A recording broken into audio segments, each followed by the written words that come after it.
Ang pag-ibig ay hindi hinahanap. Ito ay kusang dumarating sa ating buhay sa mga pagkakataon na hindi mo inaasahan. Kung minsan ay ang magiging asawa mo pala ay matagal mo nang nakikita. Ikaw, paano kayo nagkakilala ng iyong asawa? Kung ganoon mga kahuanatels, ay tunghayan niyo po ang istoryang ito na tiyak ay kapupulutan mo ng aral. Paolo Bonifacio, isang pangalan na kumakatawan sa kapangyarihan at kayamanan sa bulubunduking mundo ng negosyo. Sa edad na 28, siya ang utak sa likod ng ₱1 bilyong korporasyon. Isang henyo sa larangan ng teknolohiya at pamumuhunan. Ngunit sa likod ng bawat matagumpay na deal at ng bawat pagpupulong na kanyang pinangungunahan, isang kaluluwang pagod at walang laman ang nakabaon. Ang kanyang buhay ay isang walang katapusang karera, puno ng ingay ng syudad, ng presyon ng tagumpay, at ng nakabubulag na kinang ng material na yaman. Ngunit ang lahat ng ito ay hindi nagbigay sa kanya ng kapayapaan, ni hindi man lang kasiyahan. Ang tanging nararamdaman niya ay ang nakakapanikip na pag-iisa. Kailangan ko ng pahinga, bulong niya sa sarili, habang nakatitig sa walang katapusang dagat ng mga gusaling tumitingala sa langit. Ang kanyang desisyon ay mabilis at halos walang pag-aalinlangan. Kailangan niyang lumayo, huminga, at hanapin ang sarili sa isang lugar kung saan ang pera ay hindi ang sentro ng buhay. Isang isla, isang lugar kung saan ang ingay ay pinapalitan ng hiyaw ng alon at ang presyon ay nagiging simoy ng hangin. Sa wakas, narating ni Paolo ang Isla Verima, isang hiyas na halos hindi pa nagagalaw ng modernisasyon. Bumaba siya mula sa maliit na bangka. Ang kanyang maleta ay daladala ng isang bata, habang ang sariwang hangin at amoy ng dagat ay humalik sa kanyang muka. Malayo ito sa lahat ng inaasahan niya. Walang mga high-rise resorts, walang abalang turista, tanging mga simpleng kubo, puting buhangin, at ang malinaw na kulay, turquoise tubig. Magandang araw po, bati ng isang matanda. Ang kanyang ngiti ay kasing linis ng buhangin. Bago ka rito Paulo? Opo, tugon ni Paulo. Napansin ang pagkabigla ng kanyang sariling boses. Paulo Bonifacio po. Ako si Aling Melinda. Dito ka sa kubo namin titira. Payak lang pero malinis naman. Paliwanag ni Aling Melinda. Iginagabay siya sa isang maliit na kubo ng ilang metro lang ang layo sa dagat. Nang gabing yon, matapos ang isang simpleng hapunan ng sariwang isda at kanin, umupo si Paulo sa kanyang kubo. Malinaw ang buwan at ang tunog ng alon ay parang isang lalabay. Sa unang pagkakataon sa napakatagal na panahon, naramdaman niya ang kakaibang katahimikan. Ngunit sa gitna ng katahimikan, mayroon pa ring isang hindi maipaliwanag na kalungkutan sa kanyang puso. Isang kawalan na tila hindi kayang punan ng anumang kapayapaan. Nagsimula ang kanyang mga araw sa Isla Verima, sa paggising sa tunog ng mga ibon at sa sikat ng araw. Naglakad siya sa dalampasigan. Nagbasa ng libro sa ilalim ng palma at naligo sa malinaw na tubig. Ang bawat sandali ay tila naguhugas ng dumi ng syudad mula sa kanyang kaluluwa. Unti-unti niyang nararamdaman ang paggaan. Isang hapon habang naglalakad sa isang liblib na bahagi ng baybayin, nakita niya ito, isang babae. Nakatayo siya sa mga bato, nakaharap sa malawak na dagat. Ang kanyang mahabang buhok ay nililipad ng hangin. Nakasuot siya ng simpleng damit, ngunit ang kanyang presensya ay tila nagliliwanag. Nagliliwanag ang kanyang balat sa sikat ng araw, at tila naghalo ang kanyang mga mata sa kulay ng dagat at kalangitan. May hawak siyang isang kawayan, tila nang huhuli ng isda sa mababaw na bahagi ng dagat. Hinawakan ni Paulo ang kanyang hininga. Hindi siya naramdaman ng babae. Tila siya ay isang bahagi ng tanawin, sing natural ng mga batuhan at ng mga puno ng niyog.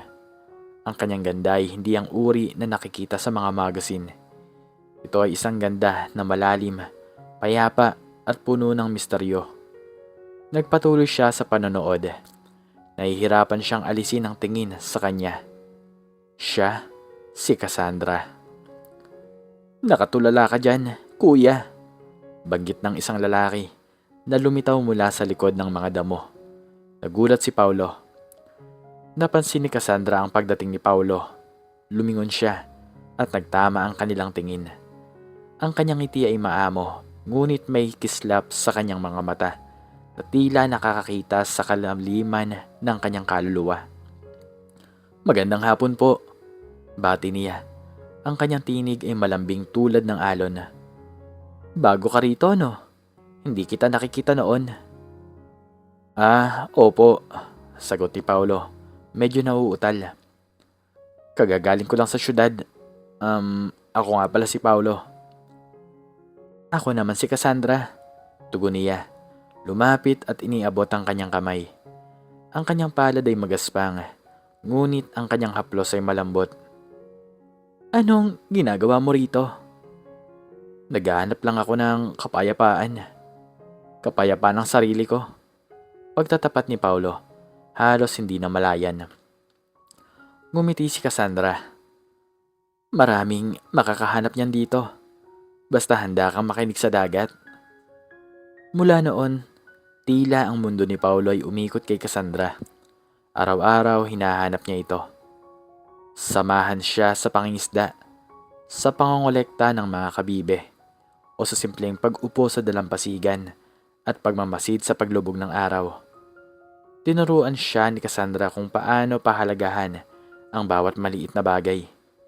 Ang tamis ng sariwang niyog, ang ritmo ng dagat, at ang katahimikan ng gabi. "Sa syudad, ang buhay ay parang karera," sabi minsan ni Paulo, habang nakaupo sila sa buhangin. Pinagmamasdan ang mga bituin. "Lagi kang tumatakbo, lagi kang hinahabol. Kung hindi ka mabilis, maiiwanan ka." "Dito, ang buhay ay agos," paliwanag ni Cassandra. Ang kanyang tingin ay nakatuon sa malawak na kalangitan. "Sumasabay ka lang sa alon. May mga araw na malakas ang agos. May mga araw na payapa. Ang mahalaga ay ang pagyakap sa bawat pagbabago." Ibinahagi ni Paulo ang kanyang mga pasanin, ang bigat ng kanyang responsibilidad, ang pagkabigo sa paghahanap ng tunay na kaligayahan sa kayamanan. Tahimik na nakinig si Cassandra. Ang kanyang presensya ay sapat na para gumaan ang kanyang loob. Sa bawat tawa, bawat sulyap, at bawat pagbabahagi ng kwento sa ilalim ng buwan, unti-unting lumilika ng isang tulay sa pagitan ng kanilang magkaibang mundo. Ang kanyang puso na dati isang bato ay unti-unting lumambot. Sa bawat araw na lumilipas, mas lumalalim ang kanyang paghanga kay Cassandra. 2 linggong bakasyon ay mabilis na lumipas. Unti-unti, bumalik ang signal ng kanyang telepono. Ang mga tawag mula sa kanyang assistant, ang mga email, ang mga paalala ng kanyang nakaraang buhay ay nagsimulang pumasok. Ang kanyang mundo sa syudad ay kumakatok na sa kanyang pinto. At ang bigat ng desisyon ay bumabalik. "Bababa ka na ba, Paulo?" tanong ni Cassandra isang umaga, habang naghahanda sila ng almusal. May lungkot sa kanyang boses. Nag-aalangan si Paulo. "Ayoko, Cassandra. Ayokong iwan ang lahat ng to. Ayokong iwan ka." "Ang alon ay laging bumabalik sa dagat, Paulo. Ngunit hindi lahat ng barko ay nananatili sa pantalan," malungkot na sabi ni Cassandra habang nakatitig sa kawalan. Ang mga salita ni Cassandra ay tumagos sa kanyang puso. Hindi siya makatulog sa mga sumunod na gabi. Ano ang pipiliin niya? Ang kanyang imperyo sa syudad o ang payapa at simple na buhay kasama si Cassandra sa Isla Verima? Ang pag-ibig niya kay Cassandra ay totoo at alam niyang hindi niya kayang bumalik sa kanyang dating buhay na walang pagbabago. Isang hapon habang naglalakad sila sa dalampasigan, hinawakan ni Paulo ang kamay ni Cassandra. "Cassandra," simula niya. Ang kanyang boses ay nanginginig sa damdamin. "Mahal kita. Mahal na mahal kita. Hindi ko na maisip ang buhay ko kung wala ka." Lumingon si Cassandra sa kanya. Ang kanyang mga mata ay puno ng pagmamahal. Ngunit mayroon din itong malalim na kalungkutan. "Alam ko, Paulo. Ramdam ko rin ang pag-ibig mo. Kung gayon, mananatili ako rito." Mabilis na sabi ni Paulo. "O kaya sumama ka sa akin sa syudad. Magagawa natin to, Cassandra. Maaari kang magsimula ng bagong buhay doon." Ngumiti si Cassandra, isang ngiting puno ng pighati at ng pag-unawa. "Hindi ko magagawa yon, Paulo." Nagtaka si Paulo. "Bakit? Mahal mo akong di ba?" "Oo, mahal kita," sagot ni Cassandra.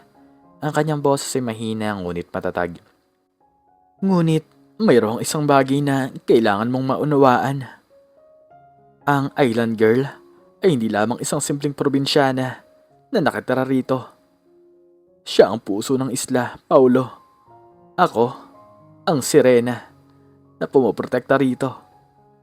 Napatingin si Paulo sa kanya na tila naguguluhan. "Ano ang ibig mong sabihin?" "Sa bawat henerasyon, may isang babaeng pinipili.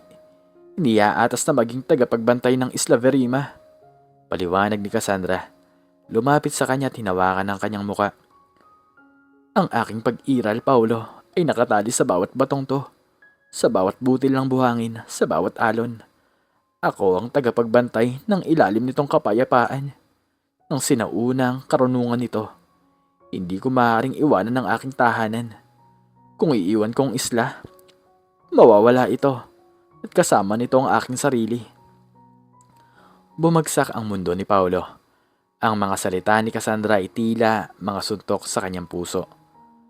Ang babaeng minahal niya, ang babaeng nagbigay sa kanya ng kapayapaang hinahanap niya, ay hindi maaaring maging kanya sa paraan na inaakala niya. Ang sirena na bumihag sa kanyang puso ay hindi maaaring lumisan sa kanyang karagatan. Hindi totoo yan," bulong niya. Ang kanyang tinig ay halos hindi na lumabas. "Paano mangyayari yon? Paano ko matatanggap to?" "Totoo ang pag-ibig natin, Paulo. Ngunit ang pag-ibig ay hindi laging nangangahulugang ng pagmamay-ari," malumanay na sabi ni Cassandra. Ang kanyang mga mata ay nanunubig ng luha. "Hindi ako lumitaw sa iyong buhay para alisin ka sa iyong mundo at dalhin ako sa iyo. Lumitaw ako para ipakita sa iyo ang ibang mundo. Isang mundo kung saan ang tunay na kapayapaan at kayamanan ay hindi nasusukat sa pera, kundi sa kapayapaan at pagkakaisa sa kalikasan. Lumitaw ako para ipakita sa iyo ang kapayapaan na matagal mo nang hinahanap. Hindi sa akin, kundi para sa iyong sarili." Naramdaman ni Paulo ang pagdurugo ng kanyang puso. Ngunit sa gitna ng sakit, unti-unti niyang naunawaan. Ang kapayapaan na kanyang natagpuan ay hindi lamang kay Cassandra, kundi sa esensya ng isla, na si Cassandra ang mismong simbolo. Siya ang sirena na gumabay sa kanya sa isang mas malalim na pag-unawa sa buhay. Ngunit hindi siya para angkinin. Kinabukasan lumisan si Paulo sa Isla Verima. Ang kanyang puso ay mabigat, ngunit ang kanyang kaluluwa ay magaan. Wala na ang dating Paulo Bonifacio na puno ng pagod at kawalan. Ang Paulo na bumalik sa syudad ay isang taong nagbago. Naunawaan niya na ang tunay na kayamanan ay hindi nasa dami ng kanyang pag-aari, kundi sa lalim ng kanyang karanasan, sa kapayapaan ng kanyang puso, at sa alaala ng isang sirena na nagturo sa kanya kung paano ang umibig, hindi sa isang tao lamang, kundi sa buhay mismo. Bumalik siya sa kanyang korporasyon, ngunit ang kanyang pagtanaw sa buhay ay nag-iba. Nagsimula siyang maglaan ng oras para sa kanyang sarili, para sa mga bagay na nagbibigay sa kanya ng tunay na kaligayahan. Isinulong niya ang mga proyektong may kasing kahulugan para sa kalikasan at pamayanan. Hindi niya nakalimutan si Cassandra. Sa bawat paglubog ng araw, sa bawat paghinga ng sariwang hangin, naalala niya ang isla at ang babaeng nagbigay sa kanya ng pinakamalaking aral. Minsan, bumabalik siya sa Isla Verima, hindi upang kuhanin si Cassandra, kundi upang muling maramdaman ang kapayapaan na hatid ng isla at upang muling makita ang kanyang sirena. Isang babaeng payapa at masaya sa kanyang tungkulin bilang tagapagbantay. Mayroong malalim na pag-ibig na nananatili sa kanilang pagitan. Isang pag-ibig na lumampas sa mga hangganan ng pisikal na pag-iisa. Ang island girl ay nanatili sa kanyang isla at ang CEO ay nanatili sa kanyang mundo. Ngunit ang sirenang nagbago sa kanya ay habang buhay na mananatili sa kanyang puso. Natagpuan niya ang payak na pamumuhay at babaeng kukumpleto sa kanya. Ngunit hindi sa paraan na inaasahan niya, kundi sa paraan na tunay na makakapagbigay sa kanya ng kapayapaan. At hanggang dito na lamang po nagtatapos ang istorya. Sana po ay nagustuhan nyo to. Please like, share, and subscribe. And click the notification bell para palagi po kayong updated sa mga bago kong istorya. Muli ay maraming salamat po. At God bless us all.